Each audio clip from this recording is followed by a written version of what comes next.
마태복음 15장 21절부터 28절 보겠습니다. 마태복음 15장 21절부터 28절입니다.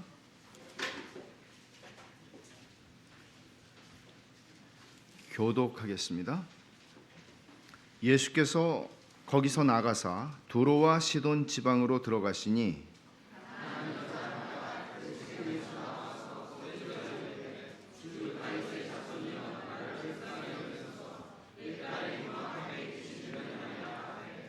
예수는 한 말씀도 대답하지 아니하시니 제자들이 와서 청하여 말하되 그 여자가 우리 뒤에서 소리를 지르오니 그를 보내소서.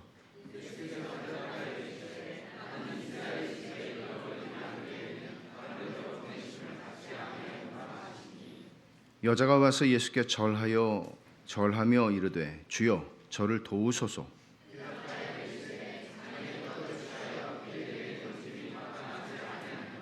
여자가 이르되 주여 옳소이다마는 개들도 제 주인의 상에서 떨어지는 부스러기를 먹나이다 하니 이에 예수께서 대답하여 이르시되 여자여 내 믿음이 크도다 내 소원대로 되리라 하시니 그때로부터 그의 딸이 나으니라. 아멘. 주님이 믿음이 크다고 칭찬하신 유일한 사람이 여기 있습니다. 이 주님이 해프게 믿음이 좋다, 너 믿음이 크다 이렇게 말씀하시지를 않습니다. 유일한 경우입니다. 내 믿음이 크다. 물론 마태복음 8장에 보면 한 로마 백부장이 자기의 병든 하인을 고쳐달라고 예수님한테 와서 얘기했을 때 고쳐주셨죠. 가시지 않고 고쳐주셨는데 그때에도 이스라엘 중에서 이만한 믿음을 찾아보지 못했다고 주님이 말씀하신 적이 있습니다. 그런데 이 여인의 경우에는 네 믿음이 정말 크다. 보세요. 바리새인들을 향해서는 믿음이 없다고 말씀하셨어요. 그 사람들은 믿음이 크다고 생각한 사람들인데 믿음이 없다고 말씀하셨고 제자들은 종종 믿음이 작다, 믿음이 적다 하는 책망을 들었어요. 그런데 믿음이 크다고 얘기한 유일한 경우가 오늘 우리가 본문에서 보는 이 여인의 경우인데 이런 말씀을 들으면 우리는 이제 믿음의 사이즈나 어떤 믿음의 양, 큰 믿음을 구해야 되겠다라고 생각을 하지만 사실 우리가 관심을 가져야 되는 건 뭔가 하면 주님이 이 여인의 믿음을 크다고 말씀하셨을 때에는 이 여인의 믿음 안에서 어떤 것을 보셨던 것일까? 어떤 것을 보셨기 때문에 어떤 믿음의 본질적 요소를 확실하게 드러내는 것을 보셨기 때문에 주님께서는 이 여인의 믿음을 크다고 인정하신 것인가 하는 문제죠. 그러니까 뭐가 진짜 믿음이냐 하는 문제란 말이에요. 그리고 또 하나는 이런 질문들을 던지게 됐을 때 우리는 자기 자신에게 되물을 필요가 있죠. 그러면 내 믿음은 어떤가? 내 믿음은 이런 믿음의 본질적인 요소들을 그대로 드러내고 있는 믿음인가? 아니면 주님이 너는 믿음 없다라고 혹시 말씀하시는 건 아닌가? 우리 이런 생각들을 할 필요가 있는 것이죠. 본문의 스토리를 이해하기 위해서 먼저 본문이 위치하고 있는 전후 문맥을 정황을 좀 살필 필요가 있는데 복음서가 4개잖아요. 근데 복음서 중에서 가장 유대적인 복음서라고 일컬어지는 게 마태복음입니다. 그래서 마태복음에서는 예를 들어서 이 유대인들이 주 독자층이라는 거죠. 그리고 유대적인 복음서예요. 그렇기 때문에 마태복음에서는 하나님의 나라라는 표현을 쓰지를 않죠. 그럼 뭐라고 쓰죠? 천국이라고 말합니다. 왜냐하면 유대인들은 하나님이라고 하는 말을 함부로 사용하지 않았기 때문입니다. 그래서 하늘나라, 천국이라고 얘기를 합니다. 이제 이런 굉장히 유대적인 복음서의 특징들을 가지고 있음에도 불구하고 마태복음이 굉장히 이방인들에게 열려있는 복음서라는 것입니다. 예를 들어서 우리는 마태복음 1장에서 족보가 나오죠. 예수님의 족보가 나오는데 거기에 보면 이방인 여인들이 나와요. 그리고 동방박사들이 예수님의 탄생 소식을 알고 제일 먼저 찾아온 사람들이 동방박사들이었습니다. 이 사람들 이방인이었습니다. 그리고 예수님께서 조금 아까 제가 말씀드린 백부장이 자기 하인이 병들어서 죽게 되었는데 예수님에게 이제 도움을 요청하죠. 그때 주님께서 또 그를 고쳐주십니다.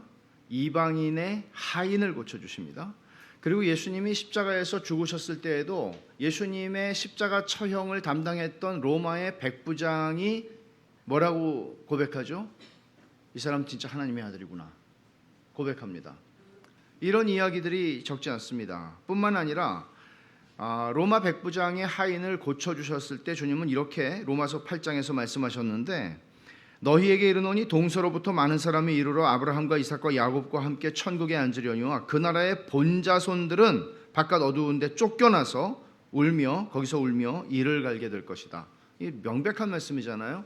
유대인들, 아브라함과 이삭과 야곱의 후예들인 이스라엘 유대인들은 쫓겨나는 일들이 일어날 텐데, 도리어 하나님의 진짜 백성들과 함께 동서로부터 이방인들이 와서 구원을 얻고 하나님의 은혜를 누리게 될 거다 하는 얘기를 명시적으로 주님이 하신 적이 있습니다. 그러니까 이런 말씀들을 보면, 또 맨 마지막에 주님이 승천하시기 전에 너희는 가서 모든 족속으로 제자를 삼고 아버지와 아들과 성령의 이름으로 세례를 주고, 마태복음에 있는 말씀이죠. 마태복음 28장에 모든 족속에게 가라.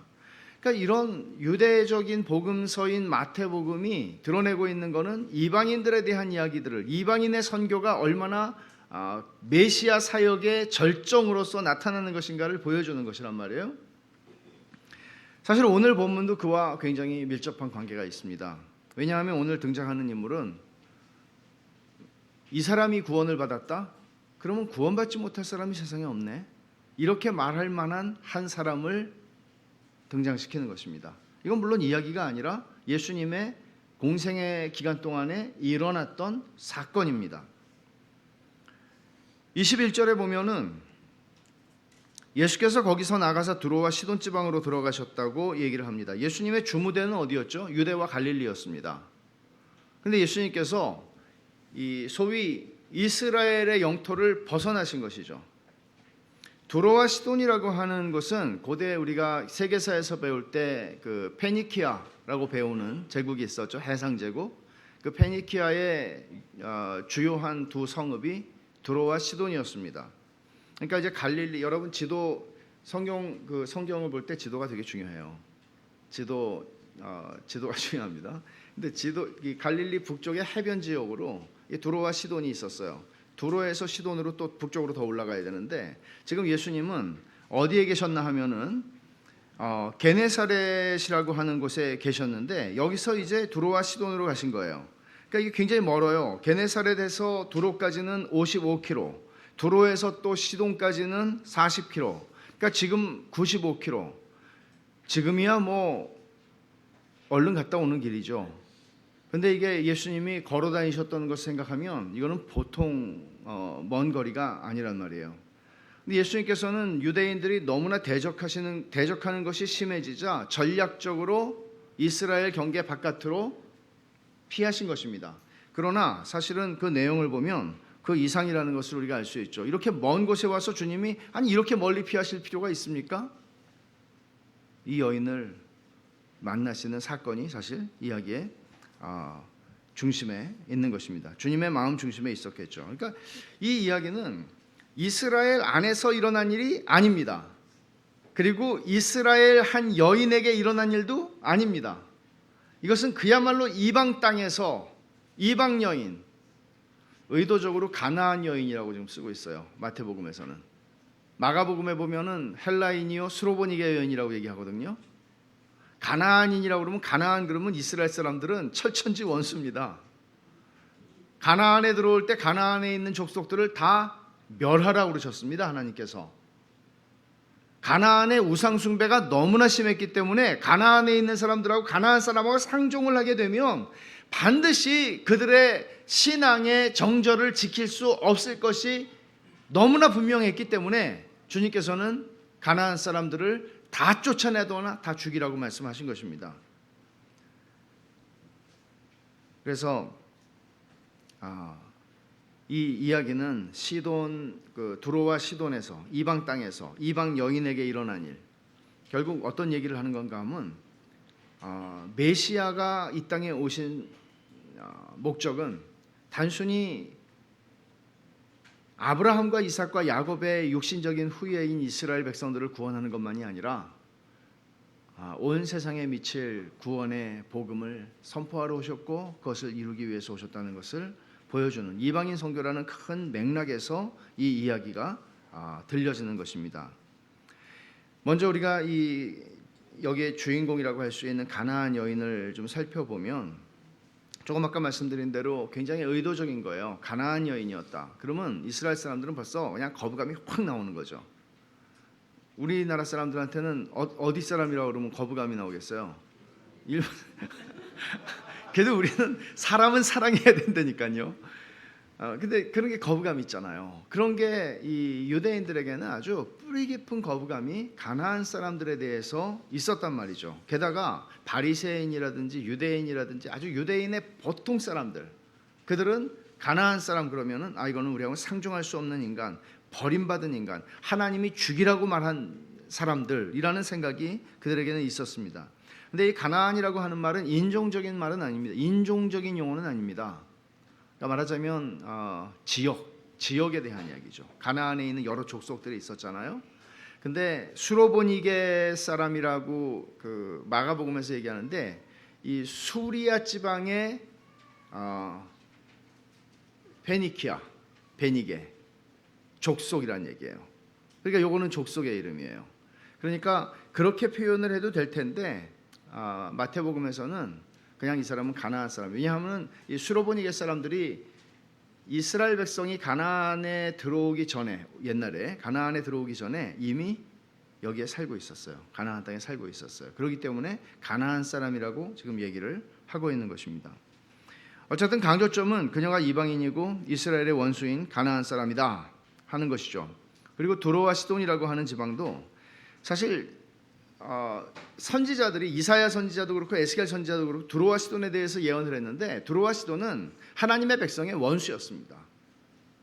그러니까 모든 조건을 갖추고 있는 거예요. 지금 지역도 그렇고 이 사람도 그렇고 이거는 하나님의 은혜가 미칠 수 없는. 그러니까 예수님이 우리가 읽은 바대로 예수님이 이 여자를 완전히 무시하는, 그것이 유대인들이 보면은 상식적으로 맞는 얘기입니다. 그 여자가 울고불고 부르짖고 뭐 어떻게 하든지 상종할 필요가 없는 겁니다. 그런 맥락에서 우리가 이해를 할 수 있는 것이죠. 그리고 이제 두로라고 하는 것은 두로와 시돈은 특별히 이스라엘 역사에 아주 어두웠던 암흑 시기에 가장 나쁜 역할을 했던 한 여자를 떠올리게 합니다. 그 사람을 아시나요? 이세벨입니다. 이세벨이라고 하는 것은 사실 미국의 서양의 기독교 전통에서 이 사람의 이름으로는 딸 이름을 짓지 않습니다. 요즘에는 막 나가는 시대이기 때문에 딸 이름을 이세벨이라고도 막 짓고 그러는 것 같은데 짓지 않습니다. 정말 역사상 악녀 중에 악녀로 이 여자를 꼽습니다. 아합의 부인으로 와서 북왕국 이스라엘의 가장 어두웠던 시대에 아합을 우상숭배의 길로 이끌었을 뿐만 아니라 이 여인은 시돈의 왕의 딸이었거든요. 그리고는 온 이스라엘을 우상 천지로 만들어 버렸고 하나님의 선지자였던 엘리야를 죽이려고 했던 여자. 근데 여기서 끝나지 않죠. 사실은 그 딸이 또 엄마 못지않은 딸이었어요. 누구죠?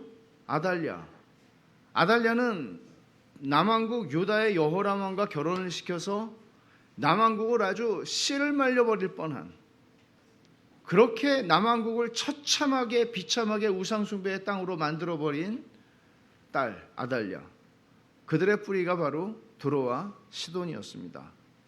그러니까 이런 배경들을 우리가 이해한다면 주님께서 두로와 시돈으로 가셨고 여기서 가나안 여자를 만나셨다는 것은 여기서 기대할 수 있는 게 별로 없다는 얘기를 전제로 하고 있는 것입니다. 만약에 이 가나안 여자가 예수님으로부터 어떤 방식으로든지 은혜를 입게 된다면 결론은 이겁니다. 사회적인, 인종적인 그 어떤 구분에 의해서도 하나님의 은혜를 받을 수 없는 사람은 존재하지 않는다. 만약에 이 여자가 은혜를 받는다면 하나님의 은혜의 대상에서 제외될 수 있는 사람은 사회적인 이유, 인종적인 이유, 그 어떤 것에 의해서도 없다 하는 결론을 낼 수 있는 것입니다. 본문의 사건은 주님이 제자들하고 이제 두로와 시돈으로 피신하신 거예요. 일종의 피신하신 것인데 한 여자가 이제 나와서 소리를 질러 방해를 합니다. 예수님과 제자들이 방 안에서 식사를 하고 있었던 중이었는지 길을 가고 있을 때였는지는 정확하지 않지만 어쩌면 이 이야기의 배경이 밥상 얘기를 하고 있는 걸로 봐서는 밥상에 앉아 계실 때 했던 얘기일 수도 있겠다는 생각을 할 수 있겠죠. 여튼 한 여자가 예수님과 일행을 방해합니다. 어떻게 방해를 하나 하면 소리질러 22절에 가나안 여자 하나가 그 지경에서 나와서 소리질러 이르되 그랬어요. 근데 이 헬란 말의 특징은 제가 아주 가끔가다 설명하지만 이 동사 시제가 우리 언어로는 담아낼 수 없는 것들을 담아내는데 이게 이제 미완료 시제인데 이거는 어떤 식으로 표현되는 건가 하면 미완료 시제를 살려서 번역을 하면 이 여인이 계속해서 반복적으로 소리 질러 이르되 이렇게 번역할 수 있는 거예요. 쉬지 않고 소리를 지르는 거예요. 계속해서 하는 거예요. 그러니까 이게 어떻게 되겠어요? 이건 진짜 방해가 되는 일이죠. 이 민폐가 되는 일이라고요. 근데 이 여자가 그렇게 예수님에게 와서 방해를 합니다. 근데 뭐라고 얘기를 하냐면 주 다윗의 자손이여 나를 불쌍히 여기소서 내 딸이 흉악하게 귀신이 들렸나이다.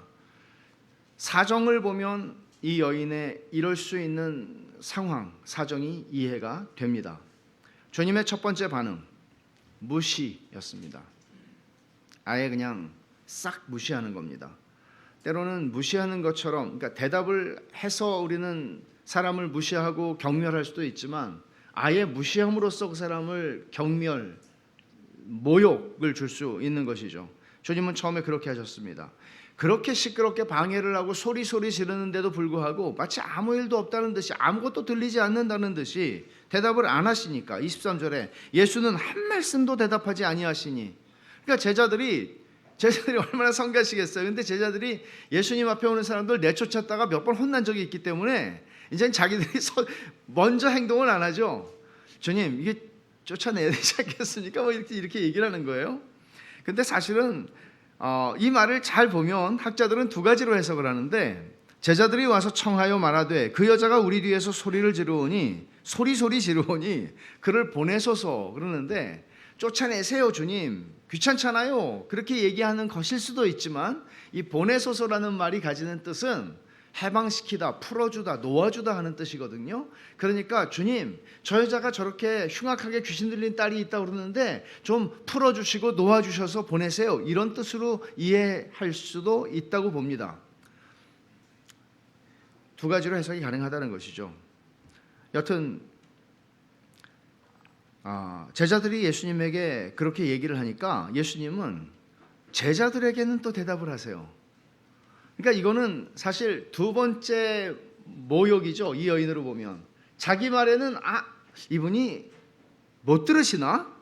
이렇게 생각할 법도 한데 아니 제자들이 한마디 하니까 바로 대답을 하시는 거예요. 뭐라고 대답을 하시나 하면 나는 이스라엘 집에 잃어버린 양 외에는 다른 데로 보내심을 받지 아니하였노라. 이것은 구원의 경륜상 예수님이 지금 오셨을 때에 여전히 이스라엘 백성들에게 구약의 언약 백성들에게 복음의 사역을 지금 하고 계시는 중이었어요. 아직 이방 땅으로 이방의 영역으로 복음이 확장되지는 않았을 때란 말이에요. 그러니까 주님께서 이렇게 말씀하시는 거예요. 나는 이스라엘 집에 잃어버린 양 외에는 다른 데로 보내심을 받지 않았다 말씀하세요. 나는 너하고 일 없다 그런 얘기죠. 가나안 여인아 난 너하고 일 없다 그런 얘기를 하는 겁니다. 제자들에게 주님이 이 말씀을 하셨지만 이 여인이 못 들었을 리가 없습니다. 그리고 주님도 이 여인 들으라고 하신 말씀입니다. 사실은 여자가 말합니다. 근데 그냥 말하지 않고 예수께 와서 절하며 여기 절한다는 얘기도 그냥 굽신굽신 그냥 절을 하면서 그렇게 예수님한테 또 말합니다. 주여 저를 도우소서.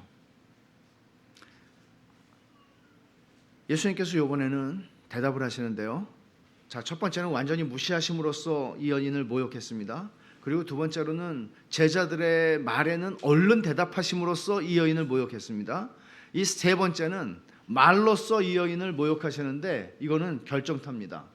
뭐라고 얘기하시는가 하면 자녀의 떡을 취해 개들에게 던짐이 마땅하지 아니하다. 자녀는 누굽니까? 하나님의 자녀는 유대인입니다. 이스라엘 집입니다. 개는 누굽니까? 개는 이방인입니다.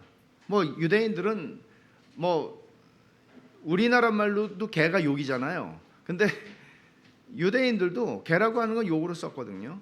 사마리아 사람들은 개라고 생각했거든요. 이방인들은 개보다도 더 아주 나쁜 개라고 생각했거든요. 그러니까 예수님께서 사실은 복음서 전체를 통틀어서 예수님이 가장 세게 말한 부분, 두 부분 중에 하나가 여기에 있어요. 또 하나는 뭔지 아세요? 욕하셨는데 독사의 자식들아 그렇게 욕하셨어요. 거기도 동물이 들어가고 여기도 동물이 들어가요. 근데 여기서는 개라고 표현을 하셨어요. 자녀의 떡을 취해 개에게 던짐이 마땅치 아니하니라. 여러분 이건 정말 갑질 용어입니다. 아시죠? 이건 정말 갑질 용어입니다. 유대인이 이방인을 향해서 갑질을 하고 있는 것입니다. 유대인 남자가 이방인 여인에게 갑질을 하고 있는 것입니다. 그렇게 듣지 않을 수 있는 길이 없습니다. 이 본문은 주님께서 이렇게 말씀하셨다는 것이 믿어지지가 않습니다. 이렇게 주님은 완전히 이 여인으로 하여금 모멸감을 느껴서 이 자리를 떠나가지 않을 수 없게 만드신 것입니다.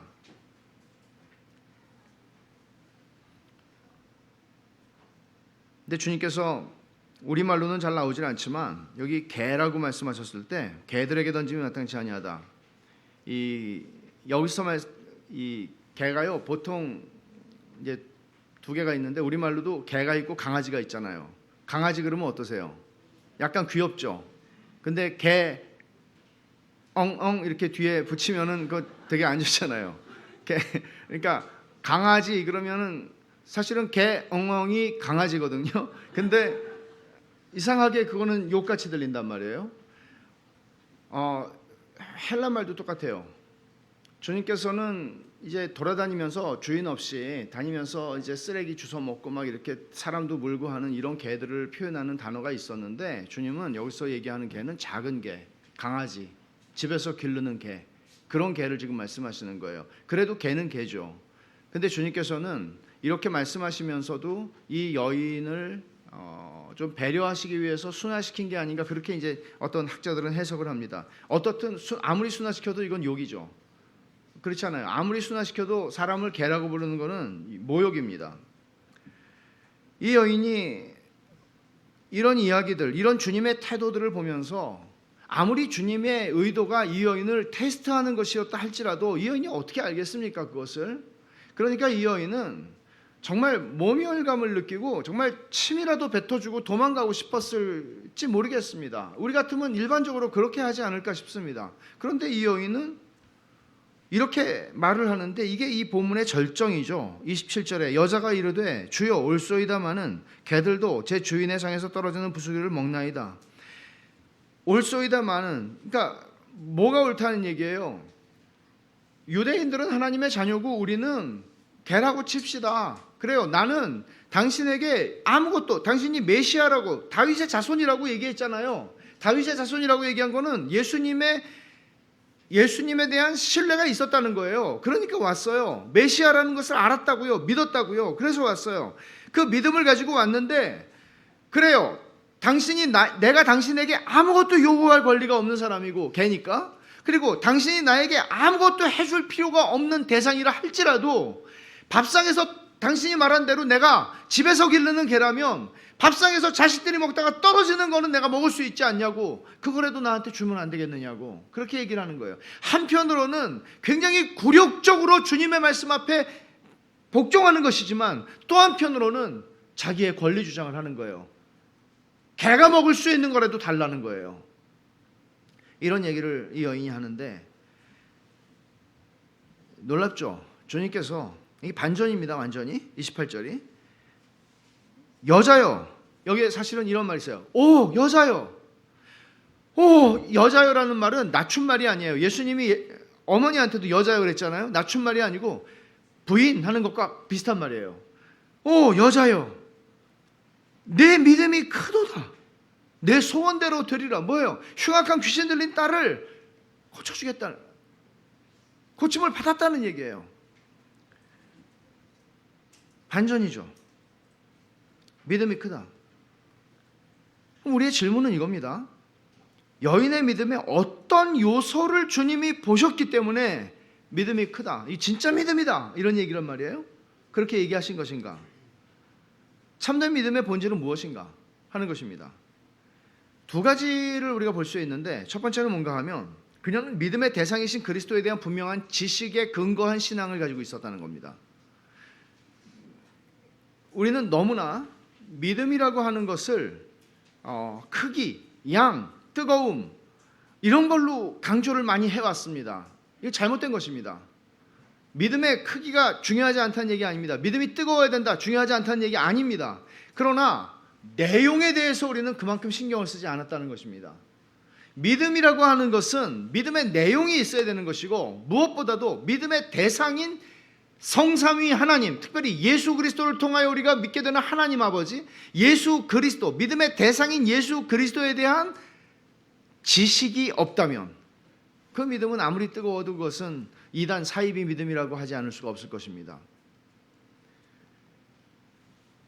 신앙이 좋아진다는 것은, 신앙이 뜨거운 신앙을 가진다는 것은 내가 믿는 대상인 예수님이 누구신지를 알고 더 많이 알기에 그 지식으로 말미암아 흔들리지 않게 그분을 신뢰한다는 것이고, 그것 때문에 내가 그분을 더 사랑한다는 것입니다. 믿음의 대상인 예수님에 대한 지식이 없이, 예수님을 더 알아가지 않고 예수님이 행하신 일에 대해서 무지한 채 뜨거운 신앙은 위험한 신앙입니다. 이 여인은 얼마나 많이 알았을까요? 교리 공부를 교회에 가서 배웠을까요? 성경을 매주 배울 수 있는 기회가 있었을까요? 그렇지 않았습니다. 이 여인은 이방인이었습니다. 이 여인이 있는 곳에 회당이 있었는지 모르겠습니다. 유대인의 회당에 가서 이 여인이 구약의 말씀들을 배웠다는 증거도 없습니다. 이 여인이 주 다윗의 자손이여라고 불렀을 때에는 예수님의 사역이 이미 이방 땅으로 확장되어 있었다는 것을, 예수님의 소문이 이미 이방 땅으로 확장되어 있었다는 것을 보여주는 증거이기도 합니다. 그러나 예수님에 대한 소문이 들려졌다고 해서 모든 이방인들이 다 예수님을 믿었던 것은 아니었습니다. 이 여인만 예수님에게 왔습니다. 이스라엘 백성에 대한 소문이 여리고성에 자자하게 여리고성에 퍼졌습니다. 가나안 땅에 퍼졌습니다. 그러나 그 소식을 듣고 떨기는 했지만, 그 소식을 듣고 하나님 앞에 자신의 삶을 복종시키고 하나님을 믿어야 되겠다고 생각한 사람은 라합밖에 없었습니다. 여기서도 마찬가지입니다. 이 여인은 자신의 비참한 처지, 딸이 귀신 들렸다고요. 해결할 수가 없어요. 흉악한 귀신이 들려서 딸이 미쳤어요. 미쳐가고 있어요. 악해지고 있어요. 이걸 해결할 수가 없어요. 그런데 듣자니 그분이 자기네 동네로 가까이 오셨다는 거예요. 이거는 일생에 일어날 수 없는 일이 일어난 거죠. 그리고는 찾아왔어요. 다짜고짜 찾아와서 놓칠세라, 이 기회를 놓칠세라, 소리 지르고 용감하게. 무엇이 이 여인을 용감하게 만들었을까요? 그녀가 겪고 있는 상황이죠. 그러나 이 상황을, 이런 비슷한 상황을 겪고 있는 모든 사람이 다 용감하게 예수님께 나왔던 것이 아니라는 사실도 우리는 기억해야 합니다.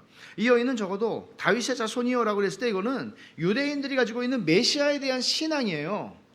근데 다윗의 자손이라고 하는 말로 지금 이 여인은 예수님을 부르고 있다고요.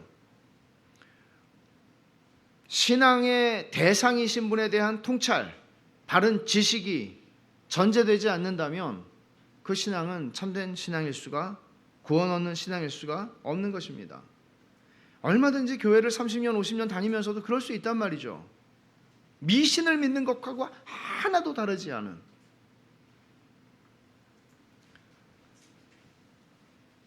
그녀가 예수님을 주, 다윗의 자손이라고만 부른 게 아니에요. 주라고 불렀어요. 여기 이 여인이 예수님을 부르는 표현을 보면 22절에 주 다윗의 자손이요, 그 다음에 23절에 보면 25절에 주여 저를 도우소서라고 또 부르죠. 그리고 27절에 주여 올소이다마는, 주라고 하는 말을 3번 쓰는데, 이 주라고 하는 말은 마태복음에 한 20번 나오는데 한두 번을 제외하면 전부 다 그 신앙 고백으로 나와요. 이 주라는 표현은 이런 거예요. 영어로 표현하면 sir, 그러니까 남자 성인을 가리켜서 이렇게 좀 존중하면서 부르는 그런 말이란 말이에요. 근데 여기서 어떤 의미로 이 여인이 예수님을 그렇게 불렀느냐 하는 거에 대해서 우리가 단정적으로 말할 수는 없을지 몰라요. 그러나 마태복음에 쓰여져 있는 주라고 하는 칭호가 전부 다 예수님이 여호와 하나님이라는 것을 인정하는 그런 고백이라는, 신앙 고백이라는 것을 대부분이 생각하면 여기서도 이 여인이 주 다윗의 자손이요 할 때 그렇게 불렀을 가능성을 배제할 수 없을 것입니다. 얼마든지 여러분 이 신앙이라는 것을 가지고 고민을 해본 사람은 이 문제를 가지고 생각하게 되죠. 그래, 알겠어. 예수님이 구세주라는 것도 알겠고, 예수님이 십자가에서 죽으신 것이 죄인들을 위하여 죽으신 것이라는 것도 알겠고, 하나님의 아들을 하나님께서 보내신 것이라는 것도 알겠어. 믿는 자에게 구원을 주신다는 거 알겠어. 그런데 내 가슴으로는 안 와. 머리로는 내가 수없이 들어서 알겠어. 근데 가슴으로는 안 와. 이런 고민들을 해보셨을 것입니다. 해보지 않으셨으면 하셔야 합니다. 신앙은 단순한 지적인 동의가 아니기 때문에 그렇습니다. 지적인 동의의 수준을 넘어서는 것입니다. 교회 역사에 보면 신앙을 지적인 동의로 이해를 해서 그냥 고백하세요. 이해하셨죠? 그냥 그대로 믿는다고 고백하세요. 그러면은 구원받는 거예요. 라고 이야기했던 그런 사조들이 있었습니다. 한국에도 지금 많습니다. 지적인 동의를 하면 세례를 주는 것입니다. 그러나 신앙은 지적인 동의 이상을 요구합니다. 그 이상입니다. 이 여인의 경우는 어떻습니까? 주님께서 큰 믿음이라고 얘기하셨을 때에는 이 여인은 단순히 지적인 동의를 하고 어디서 주워 들은 소리 가지고 다윗의 자손이래더라. 그래서 다윗의 자손, 그래 나도 동의해. 메시아야, 이분이 고칠 수 있을 거야. 라는 이 정도의 생각을 가지고 예수님에게 온 것이냐? 그렇지 않다는 것. 이 여인이 가지고 있었던 게 단순히 지적인 동의 수준이 아니라는 것을 보여주는 건 뭔가 하면 이 여인의 끈질김입니다.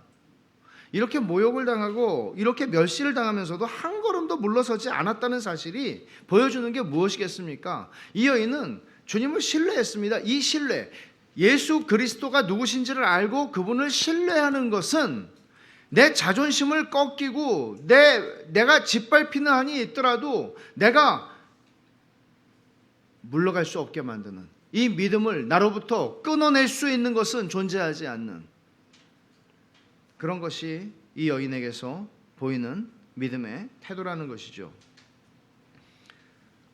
참된 믿음을 빼앗아갈 수 있는 것은 그래서 없습니다. 조그마한 바른 지식을 가지고 참된 믿음을 가지게 될 때 그 믿음을 끊어낼 수 있는 건 없습니다. 그러나 엉성한 지식과 제대로 되지 않은 지식과 지식이 없이 뜨거운 신앙으로 갈 때 그 신앙은 언제라도 끊어지는 것이며 참된 신앙에 이르지 못한 채 그저 지식에 이르는, 그저 머릿속에 있는 지식에 이르는 것은 언제라도 무너질 수 있는 것입니다. 그녀가 보여준 영적인 통찰 하나를 더 지적을 하지 않을 수가 없는데, 주여 올소이다마는 개들도 제 주인의 상에서 떨어지는 부스러기를 먹습니다 라고 그녀가 말했는데, 이거는 사실 굉장한 통찰이에요. 그녀가 아브라함에게 하나님이 주신 명령을 약속을 알았는지 몰랐는지 모르겠어요. 뭔가 하면 창세기 12장 1절부터 3절에 아브라함을 하나님 부르실 때 내가 너에게 복을 주고 너를 통하여 땅의 모든 족속이 복을 받게 하겠다고 그러셨어요. 아브라함만이 아니라, 아브라함의 후손만이 아니라 땅에 있는, 이 세상에 있는 모든 족속이 하나님의 복을 받는데, 누구를 통해서? 아브라함에게 하나님이 주신 복을 통해서 땅의 모든 족속이 복을 받을 거라고 주님이 말씀을 하셨어요. 약속하셨어요. 유대인들은 이걸 깡그리 무시했어요. 이 여인은 자신의 말을 통해서 부스러기라도 먹는다는 얘기가 뭐예요? 자녀들이 먹으니까 부스러기가 나오는 거 아니에요? 지금 이 얘기를 통해서 이 여인은 유대인들이 깡그리 무시하고 잊어버리고 있었던 그 아브라함 언약, 아브라함에게 주신 그 말씀을 기억했단 말이에요. 그래서 주님은 이 여인을, 그러니까 하나님은 그렇게 은혜 베푸시는 하나님이라는 걸 알았기에 내 믿음이 크다 말씀하신 것이죠. 그러나 또 한 가지 이유가 있습니다. 그건 진정한 겸손입니다. 이거는 그냥 상투적으로 하는 말이 아니에요. 여기서 제가 얘기하는 겸손이라고 하는 것, 이 본문이 말하는 겸손이라고 하는 것은 믿음의 참된 요소, 믿음의 본질적 요소로 등장하는 건데, 여러분, 교만한 믿음이라는 게 있습니까? 교만한 믿음은 존재하지 않습니다. 그러면 교만한 신자는 말이 되나요? 교만한 믿음은 말이 안 된다. 교만한 믿는 자, 이것도 말이 안 되는 거예요. 사실은 뜨거운 아이스크림이라고요. 말이 안 되는 건데 일어나잖아요. 그러나 우리가 타협할 수 없는 건 뭔가 하면, 믿음이라고 하는 것은 필연적으로 겸손을 내포하고 있는 것입니다. 이 겸손이 어떤 겸손인가를 볼 필요가 있는데, 그녀가 물러서지 않았다. 우리도 끈질기게 이렇게 예수님에게 기도하자. 이거는 땡입니다. 땡이 틀린 거죠. 이런 결론을 여기서 여러분들이 도출한다면, 큐티를 하거나 묵상하면서, 그러면 이거 틀린 겁니다. 틀리게 적용한 겁니다. 지금 끈질기게 해라, 그 얘기를 하는 게 아닙니다. 믿음의 본질 가운데 있는 것이 어떤 것인가를 얘기하는 것인데, 그것은 이 여인으로 하여금 물러서지 않게, 모욕감을 거듭 경험하면서도 물러서지 않게 한 그것은 그녀의 겸손이었다고 얘기를 하는 겁니다. 물론 사랑하는 딸이 흉악한 귀신에 들려 있으니까 이것이 물러서지 않게 끈기 있게 은혜를 구하게 만들었을 것이다 라고 이야기할 수도 있을 것입니다. 그러나 절박한 상황에 있는 사람이, 모든 사람이 다 이렇게 모욕을 당하고 3번이나 모욕을 당하면서도 에휴 안 해! 그러고서는 떠날 사람이 더 많습니다. 그러니까 이 여인은 단순히 상황으로 설명될 수 있는 것 아니라는 것이죠. 주님께서 어디서도 그렇게 하신 적이 없는데, 이 여인에게, 이 불쌍한 여인에게 거친 언사로, 무례한 태도로 주님이 이 여인을 대하셨던 특별한 이유가 있겠죠.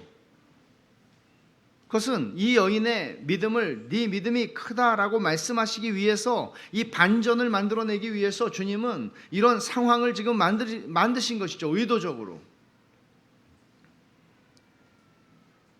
그녀의 믿음을 시험해서 참된 믿음이 어떤 것인지를 극적으로 보여주시기 위해서 주님은 이런 상황을 만드신 거란 말이죠. 이 여인을 통해서 보여주시려고 했던 참된 믿음은 어떤 것인가? 그것은 자기의 자존심과 자기의가 상처를 받고 무너지는 것을 감수하면서도 주님을 붙잡는 거예요. 이게 믿음이에요.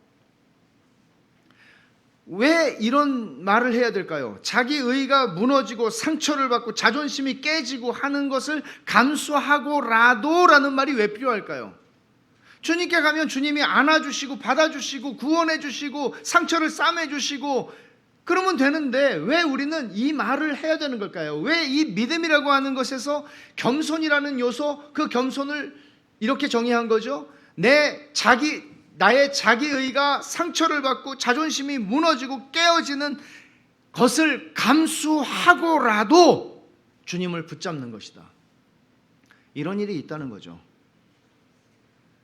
우리가 주님 앞에 나아갈 때 이 일이 반드시 일어난다는 거죠. 우리가 신앙생활을 하는 동안에 내 자기의가 무너지고 자존심이 깨지고 상처를 받는 일이 일어난다는 거죠.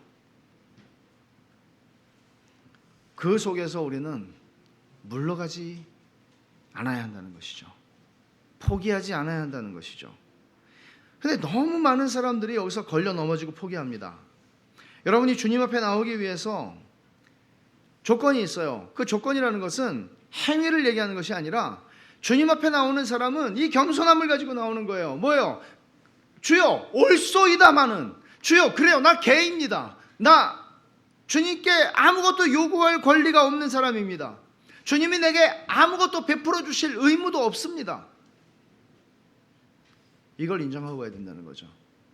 근데 우리가 지금까지 살아온 우리의 인생과 우리가 받아온 교육과 우리가 경험하고 살아가는 우리 죄인된 인간의 그 본성은 이걸 인정하지 않게 합니다. 우리는 그런 말 있잖아요. 지렁이도 밟으면 꼼틀한다. 쥐도 코너에 몰리면 고양이를 문다. 우리는 호랑이는 가죽을 남기고 사람은 이름을 남긴다고 생각하고 살 만큼이나 우리에게 자존심과 이름은 중요합니다. 누가 내 자존심을 꺾어버리면 우리는 그 사람을 용서하기가 참 힘들다는 것을 느낍니다. 그렇게 우리는 자기 이름을 사랑합니다. 자기 이름이 모욕을 당하고 자기 이름이 업신여김을 당하고 경멸을 당할 때 우리는 너무 참기가 힘이 듭니다.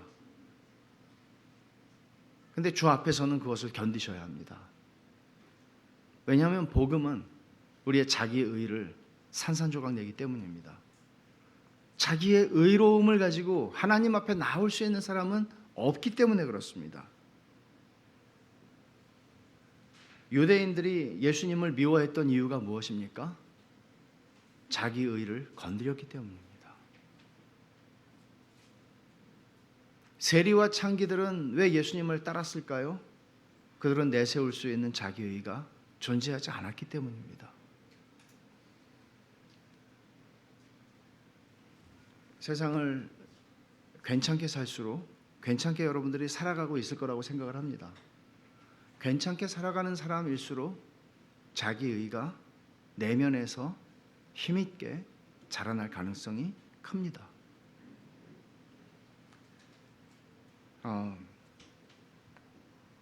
복음이 자기의를 깨트리려고 할 때 우리는 본능적으로 저항하게 됩니다. 그리고 이렇게 자기의를 보호하고 자존심을 지키려고 저항하게 되면 결국은 하나님의 은혜와 긍휼을 받지 못합니다. 하나님의 은혜와 긍휼을 받지 못하는 모든 사람들은 교만한 사람들입니다. 여러분들이 정말 하나님의 은혜를 필요로 한다면, 하나님의 은혜를 간절하게 필요로 한다면, 하나님의 은혜를 다시 깊이 맛보고 싶다면 여러분들의 교만을 먼저 해결하셔야 합니다. 회개해야 합니다. 이사야 선지자가 이렇게 말씀했습니다. 무릇 우리는 다 부정한 자 같아서 우리의 의는 다 더러운 옷 같으며 우리의 의는 다 더러운 옷 같으며. 인간의 의로움이라는 것은 우리는 말합니다. 세상에서 정말 고상하고 훌륭하고 괜찮은 삶을 살아온 사람들이 있습니다. 그렇게 살아가는 분들이 계십니다. 예수님을 믿지 않아도요, 정말 훌륭하게 그 앞에 가면 고개가 숙여지는 삶을 사시는 분들이 계십니다. 그런데 성경은 뭐라고 얘기하나 하면 그런 인간의 의는 더러운 옷과 같다. 하나님 앞에서는 더러운 옷과 같다고 말합니다. 이사야 선지자의 이 말씀은 사실 기분을 상하게 하는 말입니다. 예수님이 오늘 이 여인에게 한 말하고 거의 비슷한 수준의 거친 말입니다. 인간적으로 보면 모두가 칭송할 만한 대단하고 고상해 보이는 사람들의 의로움이나 고상함, 이런 것들이 더러운 옷에 불과하다. 이 더러운 옷이라는 말을, 이 히브리 말을 이사야 선지자가 64장 6절에서 한 더러운 옷을 직역하면 여성의 생리혈로 더럽혀진 천이라는 말입니다. 인간이 내세울 수 있는 의로움이라는 것은 하나님 앞에서 이런 더러운 천에 불과하다. 아무것도 아니다. 더러운 그냥 이 옷은 입을까 말까 버릴까? 이런 옷이 아니라 더러운 천에 불과하다고 말하는 것입니다. 하나님 앞에서 하등에 쓸데없는 것이란 말이죠. 의미 없는 것이란 말이죠. 복음은 인간이 자기 의로는 거룩하고 의로우신 하나님 앞에 설 수 없다는 것을 말하고 있고, 그분 앞에 서기 위해서는 우리는 그리스도의 의로 옷 입혀져야 한다는 것이고, 예수를 믿는 모든 자들에게 하나님께서 그 의를 거저 주신다는 약속이 복음입니다. 내 훌륭함을 가지고 하나님 앞에 갈 수 없어요. 적어도 이 여인이 예수님에게 네 믿음이 크다는 칭찬을 받은 핵심에는 뭐가 있나 하면, 이 여인은 내가 괜찮은 사람인데 네가 나를 뭘 알고 개라고 불러, 이게 없었다는 겁니다. 네가 초면에 나한테 이렇게 말해? 바가지로 물이라도 끼얹어주고 싶은 그런 마음이 없었다는 겁니다. 주님의 말씀을 알아들었다는 얘기입니다. 자기의 자존심과 인간의 자기 의를 꺾었다는 얘기입니다. 이렇게 인간이 자기 의를 걸레조각으로 여기지 않고서는 하나님께 나올 수 없습니다. 그래서 참된 복음 설교자는 언제나 다양한 방식으로 이것을 말하는 것입니다. 여러분 정말 훌륭하세요. 여러분의 의로움과 여러분의 바름과 선함은 하나님을 감동시키기에 충분하군요. 하나님이 여러분들을 구원하시지 않으면 누구를 구원하시겠어요? 라고 말하는 게 아니라, 왜냐하면 우리는 살다 보면 순간순간 우리 안에서는 야, 정말 나 괜찮은 사람이구나 이런 생각을 한다니까요. 저만 그런 게 아니고 왜 안 그런 것처럼 그렇게 가만히 계세요? 다 그래요. 우리는 그런 생각들을 한다고요. 내가 너보다는 낫다 이렇게 하고 산다고요. 우리는. 근데 성경은 그것을 깨트려요. 그러니까 여러분들이 신앙생활을 하시다가 어느 날 하나님의 말씀을 듣는데 갑자기 내 속에서 반감이 들어요. 반감. 이게 인간이 하나님의 복음 앞에 가질 수 있는 정상적 반응이에요. 죄인이. 그럴 때 여러분들이 어떻게 하셔야 되냐면, 에이, 안 믿어! 이렇게 하면 안 되죠.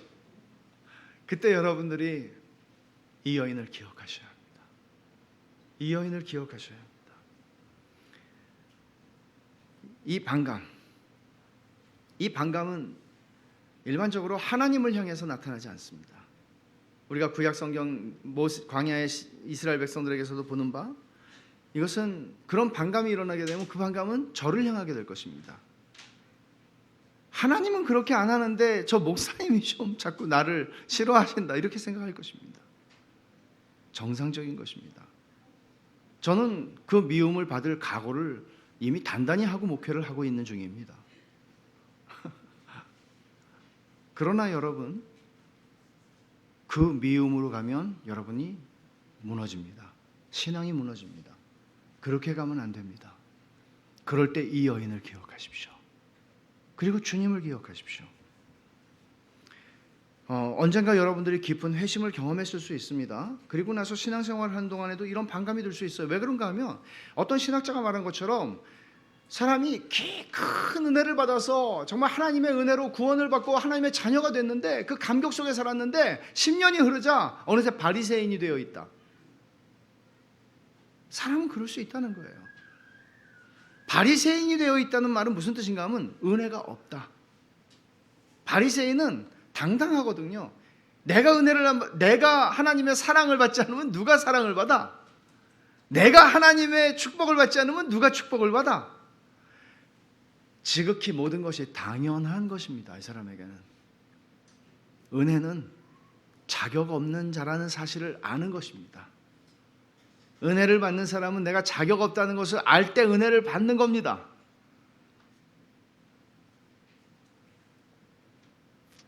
그때 하나님께 감사하게 되고 자족하게 되고 우리 안에 기쁨이 다시 회복되기 시작하는 것입니다. 주님께서 이 여인의 믿음을 보시고 믿음이 크다고 칭찬하셨던 것, 그건 바로 이런 겸손함입니다. 자기 의가 무너지고 깨지고 자존심이 밟히고 있는데도 불구하고 주님을 신뢰한 겁니다. 이게 신앙입니다, 여러분. 여러분 중에는 아직 거듭나지 않은 분들이 계실 것입니다. 거듭나지 않은 자여인의 마음의 특성이 무엇일까요? 자기 의예요.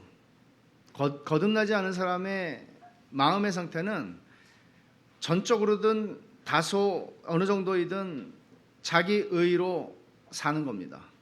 자기 잘난 맛에 산다고 표현할 수 있겠죠. 자기 잘난 걸로 삽니다. 어떤 사람은 잘나서 기분이 좋고 어떤 사람은 잘나지 못해서 기분이 나쁘게 사는 겁니다. 이게 죄인의 심성입니다. 정도의 차이만 있을 뿐입니다. 그런데 이사야 선지자의 말씀처럼 자기 의가 더러운 옷이라는 것 인정하지 않습니다. 절대로 인정하지 않습니다. 자기가 하나님의 사랑을 받을 만한 존재라고 생각합니다. 사람들이 나를 사랑해야 한다고 생각합니다. 왜냐하면 나는 사랑받을 만하거든요. 교양과 도덕과 지식과 품위를 갖춘 자신에 대해서 어느 정도 만족하면서 살아갈 수 있습니다. 그러나 복음은 이런 마음을 놔두지 않습니다. 그냥 영접 기도를 따라하기만 하면 구원을 받을 거예요 라고 말하지 않습니다. 참된 구원의 은혜를 받으려면 먼저 자신을 부정해야 합니다. 자신 안에 구원받을 만한 의로움이 전혀 없다는 것을 인정하는 것입니다. 하나님이 나를 미워할 구석밖에 없다는 것을 아는 것입니다. 어떤 죄인도 자신이 하나님 앞에 크나큰 진노를 받기에 합당한 대상이라는 것을 인식하기 전에 구원의 은혜를 받아 누릴 수는 없습니다. 참된 믿음은 복음 안에서 상하고 부서지는 자기 의를 붙잡는 게 아닙니다. 자기 의 때문에 마음이 상해서 자존심 상해서 기분이 나빠서 잠이 안 오는 게 신앙이 아니라 그 모든 것들이 다 부서지고 망가지고 깨지고 없어질지라도 주님을 붙잡는 겁니다. 자기 자신을 보는 게 아니라 주님을 보는 거예요. 내가 무너지고 내가 깨지고 그래서 정말 형편없게 된 나를 붙잡고 슬퍼하고 우는 게 신앙이 아니라 하나님 나는 이거밖에 되지 않는군요. 그거를 인정하고 하나님을 붙잡는 것이 신앙이란 말이에요. 물러서지 마세요. 도대체 어디까지 내가 더 낮아지라는 거야? 그렇게 하면서 하나님 앞에서 화내고 포기하지 마세요. 하나님이 여러분으로 하여금 여러분의 가장 깊은 밑바닥까지 내려가게 하실지라도 하나님의 은혜를 붙잡을 수 있는 믿음을 달라고 구하세요. 이게 답이에요. 이거는 회심할 때 한 번 필요한 태도가 아니에요, 여러분. 우리 평생을 살아가면서 그 마음으로 살아가야 돼요. 그래야 은혜를 받아요. 어느새 은혜 크게 받았다가 어느새 자기 의를 다시 주워 모으는 인생으로 살지 말고 다시 겸비함과 겸손함으로 하나님 앞에서만이 아니라 사람 앞에서 엎드리는 거예요. 하나님 앞에서 자기 의가 깨어지고 자존심이 무너지는 것을 경험한 사람은 사람들 앞에서도 겸비한 태도를 가질 수 있는 것입니다.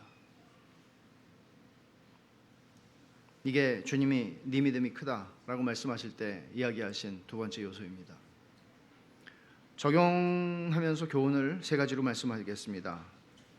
첫째는 이 여인의 절박함이 필요하다는 것입니다. 여러분, 절박함이 없지 않습니까?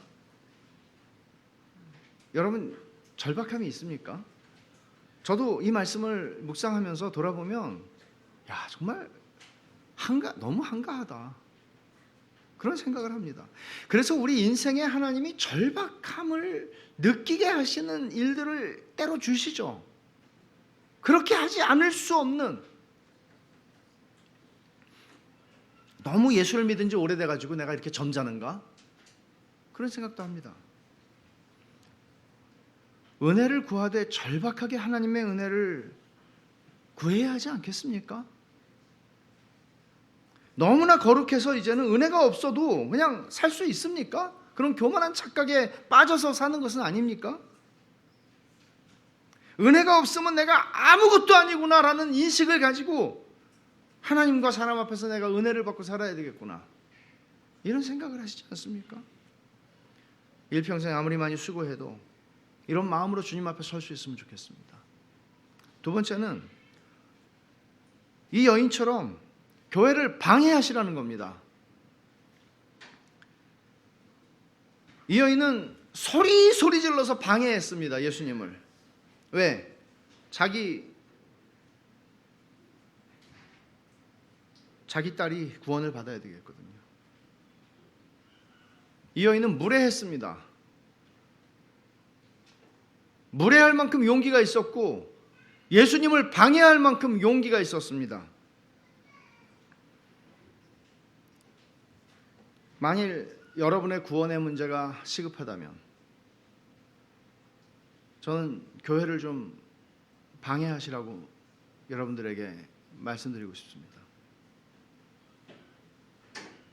교회를 좀 방해하십시오. 주님의 몸인 교회를 방해하십시오. 소리질러서 방해하십시오. 지속적으로 반복하여 간절하게 소리 질러서 방해하십시오. 여러분의 영혼이 구원을 필요로 한다고, 나 구원받고 싶다고 목사를 방해하십시오. 주변에 있는 믿음의 성도들을 방해하십시오. 좀 더 용감해지십시오. 한가하게 있지 마십시오. 내 믿음의 확신을 가지고 살아가는 것이 아니라면, 내가 믿음이 도대체 믿는 건지 아닌지 잘 모르겠다면, 내가 구원받지 않는 것이 확실하다면 방해하십시오. 판을 깨십시오. 교회를 머리를 흔드십시오. 여러분의 영혼이 구원받는 것보다 더 중요한 일은 없으니까요. 얌전하지 마십시오. 구원받지 못했다면 여러분 그렇게 한가할 수 없습니다. 한가해서는 안 됩니다. 마지막으로 주님의 은혜를 입은 여인이 이스라엘의 오랜 원수인 가나안 여인이었다는 것, 또 주님이 두로와 시돈 지방으로 가서 그곳에 사는 가나안 여인에게 은혜를 베푸셨다는 사실, 이것은 정상적인 유대인에게는 샤킹한 일이었습니다. 우리도 언제든 얼마든지 이런 유대인의 자리에 이를 수 있다는 사실이죠. 하나님이 이런 사람한테는 은혜를 베푸실 수 없지라고 생각하는 분이 혹시 있습니까? 여러분에게 이방인들, 탕자의 형이 탕자에게 아버지가 은혜를 베풀자, 사랑을 베풀자 화가 났어요. 그런 식으로 형은 이렇게 생각한 겁니다. 아니, 아버지, 이놈이 은혜 받을 자격이 있나요? 혹시 여러분들도 그런 생각을 하시는 분은 없습니까? 아니, 하나님의 은혜와 축복이 임하면 나에게 오는 거지. 아니, 저 사람은 보면 기도도 안 하고, 저 사람은 보면 뭐 주일날도 뭐 한 달에 한 번 오고, 저 사람은 뭐 교회에서 뭐 하는 것도 없고, 나처럼 경건 생활에 힘쓰고 이런 사람이 은혜를 받아야지. 하나님, 저 사람을 왜 저렇게 은혜를 주십니까? 혹시 우리 가운데 이런 생각을 하는 대상이 있냐고요? 진지하게 생각해 볼 필요가 있는 것입니다. 하나님이 나에게 은혜를 주셔야 되는데, 그렇게 내가 열심히 기도하고 하나님 앞에 은혜를 구했는데, 내 옆에 있는 사람이 갑자기 기도도 안 하는 거 내가 뻔히 아는데 갑자기 은혜를 받고 막 할렐루야 막 그러는 거예요. 그러면 뿔이 나겠죠? 아니, 왜 저 사람입니까? 우리 안에 그런 마음이 많다고요. 유대인들처럼 스스로 내 믿음이 괜찮다고 여기는 위험을 주의하고 각성하셔야 합니다. 그런 자리에 머무르시면 안 됩니다. 언제나 이 여인을 생각하면서 이 여자의 자리에 머물 수 있다면, 제가 생각할 때 이거보다 좋은 일은 없습니다. 이 여인의 자리에 머물 수 있다면 나의 의와 나의 자존심과 나의 이름과 나의 모든 것들이 다 무너지고, 하나님이 주실 은혜가 이 모든 것보다도 월등하게 크고 비교할 수 없다는 것을 알고 주님 앞에 나아가는 사람은 진짜입니다. 내 믿음이 크다. 주께서 이렇게 말씀하시는 것입니다. 기도하겠습니다. 하나님 아버지, 감사합니다. 오늘 주신 이 말씀대로 하나님의 복음 앞에서 저희의 자존심이 무너지고 저희의 의가 깨어지는 일들을 감수하면서도 하나님의 은혜를 붙잡을 수 있는 저희들 되게 하여 주시옵소서. 하나님 앞에서, 사람 앞에서 진짜 내가 아무것도 아닌 것을 알고 겸손한 척하는 것이 아니라, 하나님의 은혜가 없으면 나는 아무것도 아니요, 나의 나 된 것은 하나님의 은혜입니다 라고 고백할 수밖에 없는 그런 인생을 살게 하여 주시옵소서. 예수님의 이름으로 기도하옵나이다. 아멘.